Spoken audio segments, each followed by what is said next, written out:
उड़ा देती धज्जियां। अभी आपने देखा नहीं ना, चूंकि गृहस्थी में ही रह रहे हो इसलिए देखा नहीं, हमने देखा है। हाँ, ऐसे चढ़ते हुए को घसीट के रौंद के और हजारों हाथ नीचे दबा दे, ऐसे ज्ञानी नाम अपि चेतांसी देवी भगवती हिसाब बलादा कृष्ण मोहाय महामाया प्रज। अगर बच सकता है तो कोई भगवान की, केवल भगवान की शरणागति से। ये ज्ञान विज्ञान बुद्धि बिल्कुल काम नहीं करती, और जिसकी बुद्धि भगवान के चरणों में अर्पित है वही जीत सकता है। मयि मन आदत्सो मयि बुद्धिम निवेश है। बस, चाहे अब ये थोड़ी कि गृहस्थी में माया सताती, विरक्ति में नहीं सताती। गृहस्थी में कम सताती है, विरक्ति में ज्यादा सताती है।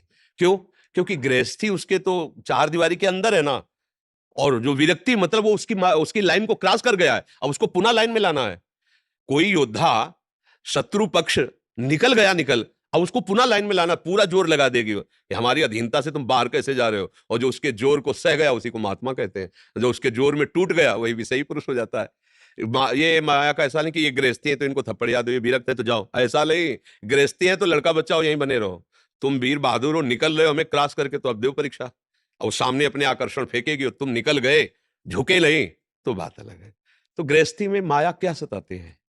माया सताती है ना, मेरा शरीर, मेरी पत्नी, मेरे पुत्र, और कुछ ऐसी व्यवस्था हो जाए तब खाए पिए आनंद पूर्वक रहे, और घंटा 2 घंटा आरती पूजा भी भगवान की करते रहे। सात्विक पुरुषों की यही भावना है, सबके अंदर यही भावना है कि भगवान हमें भले तुम ऐसा न करो कि कुबेर का खजाना दे दो, पर इतना हो कि सब खाना पीना सब बढ़िया, थोड़ा समाज में प्रतिष्ठा बनी रहे, और खा पी के आनंद से हमारा परिवार स्वस्थ रहे।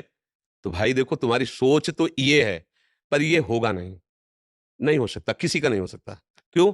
क्योंकि दो कर्मों से हमारा शरीर रचा गया है, पाप और पुण्य दोनों से मिश्रित। तो जब पाप का फल आएगा तो भयंकर आएगा, वो रोग दुख विपत्ति नाना प्रकार के संकट, और जब पुण्य का फल आएगा तो उत्साह उत्सव आनंद, और ये सब चलेगा। तो दोनों चलेंगे, दिन और रात दोनों चलेंगे। इसलिए किसी का भी जीवन बताओ जिसके जीवन में दुख ना आया हो, इस सृष्टि में पैदा हुआ हो, चाहे भगवान ही केवल प्रकट हुए हो, और दुख ना आया हो तो हमें बता दो। हमें तो लगता है अपने लोगों को उतना दुख आया ही नहीं जितना भगवान अवतार जा लिए उनको दुख आया है। देख लो चरित्र, चाहे कृष्ण अवतार चाहे राम अवतार। तो अब भगवान ने अवतार लेकर बताया है कि दुख और सुख ये दोनों चलते रहेंगे, और एक सुख ऐसा जाए इन दोनों का प्रवेश नहीं है, उसे कहते हैं भगवदानंद, जो दुख सुख से परे है। जो सुख दुखे समय कृत्वा लाभा लाभो जया जयो, जो सुख दुख में समान लाभ हानि में समान, हाँ जय पराजय में समान, वो परम सुख भगवान का है। तो अगर गृहस्थी में रहकर भी नाम जप किया जाए, भगवान की आराधना की जाए, और ये भाव रखा जाए, जथा लाभ संतोष सदा, काहू सो कछु न चाहूंगा। प्रभु आप जैसे जिला रहे हो राजी हैं, अगर भूखे हैं तो हम आपके हैं, छके हैं तो आपके हैं, आप जानो तो माया पार हो जाओगे। उनसे मांग ज्यादा रखने से फिर माया पार होने वाली बात नहीं रहेगी, मांग तो पूर्ण कर देंगे अगर भजन साधन हो। उनसे यही कहो कि जिससे हम इस दुखमय संसार से पार हो जाएं वही करना, हम भले मांगे, अगर आपको उचित नहीं लगता तो आप मत देना मुझे। क्योंकि अपने लोग छोटे बालक की तरह, जैसे छोटे बालक नहीं कि हमें गुनगुना चाहिए, हमें घोड़ा चाहिए, वो खेलने वाले नहीं। अब पिता समझता है 1000-2000 रुपए की सब बेकार ला के रखेंगे, तोड़ देगा, इससे अच्छा खाना पीना के सामान लाए तो, पर उसको वही लगे वही लाओ। ऐसे ही हमारा स्वभाव है, हमको ये चाहिए, हमें ये चाहिए भगवान से। भगवान चाहते हैं कि अभी कुछ दिन का तो इसका जीवन है, अपने कितने बहुत वो 100 वर्ष, अपने 100 वर्ष कितने ब्रह्मलोक में, ब्रह्मलोक में कमल लेकर ऐसे छेदा जाए, उस उतने समय में यहाँ का 1 वर्ष हो गया।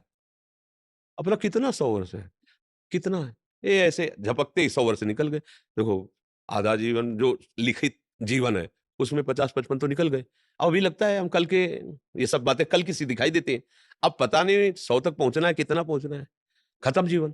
अब इस जीवन में हम मांग रहे हैं कि हमें ये दे दो, तो भगवान बड़े कृपालु हैं, वो सोच रहे हैं कि देखो ये नहीं मांग रहा कि इस जीवन के बाद हमारे को क्या मिलना चाहिए, ये जीवन तो गया, अब कितना रह गया पता नहीं, और जितने आके रिश्ते नाते सब छूटेंगे, ये शरीर भी छूटेगा, तो अब जहां जाना वहां के लिए क्या है, वहां के लिए कुछ नहीं। तो भगवान से इतनी छूट दे दे मांगने में कि नाथ मेरा जीवन ये, और जीवन के बाद जिसमें मंगल हो आप वही करना, मैं मांगता रहूं तो मत देना। जिसमें मंगल हो, जो आपको प्रसन्न हो, तो वो फिर बात बन जाएगी। कोई माया हमें परेशान नहीं कर सकती जब हम भगवान की शरण में हो, भगवान का नाम लेंगे। और नहीं तो माया तो फिर सब माया ही माया है, भगवान की सिवा है नहीं, यहाँ से लेके ब्रह्मलोक तक सब माया।